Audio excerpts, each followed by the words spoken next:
Opozita shqiptare pritet të rikthehet në shesh këtë të martë, në atë që konsiderohet protesta e tretë kombëtare në vijim të aksionit politik kundër qeverisë. Tubimi synon të mbledh qytetar nga gjithë Shqipëria në bulevardin kryesor të Tiranës me kërkesën për largimin e kryeministrit Edi Rama nga detyra dhe përballjen me drejtësinë të zëvendës kryeministres Belinda Balluku, të cilën opozita e akuzon për afera të rënda korruptive. Pak orë para nisjes së protestës, kryetari i Partisë Demokratike Sali Berisha ka intensifikuar thirrjet për mobilizim, duke u drejtuar qytetarëve me mesazhin për pjesëmarrje masive.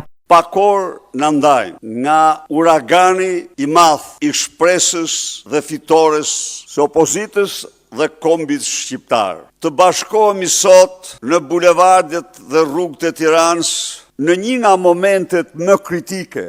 Kreu Demokrat bëri të ditur se skenari i protestës do të jetë paqësor por i vendosur, duke e përkufizuar si një kryengritje qytetare përmes së cilës synohet të kërkohet llogaridhënie dhe ndryshim politik. Skenari i protestës është skenari një kryengritje të fuqishme paqësore që don të përcjell sot më shumë se kurrë në vatrat e të gjithë shqiptarëve, por edhe në Bruksel, Washington dhe qendrat Berlin dhe qendrat tjera kryesore, se ne nuk mposhtemi nga një narkokratur. Zhvillohet dhe pas kartonit të zi që i nxorën mbrëm dhe sot në Bruksel, njeriu që për vjedhjet e tij është i gatshëm t'i ver flakën një procesi aq i tij integrimit evropian të Shqipërisë ëndrres. Partia Demokratike thekson se këto protesta janë pjesë e një aksioni të vazhdueshëm politik dhe paralajmëron se mobilizimi do të vijojë deri në plotësimin e kërkesave të saj, duke konsideruar presionin qytetar si mjet kryesor për të sjellë ndryshim në qeverisje.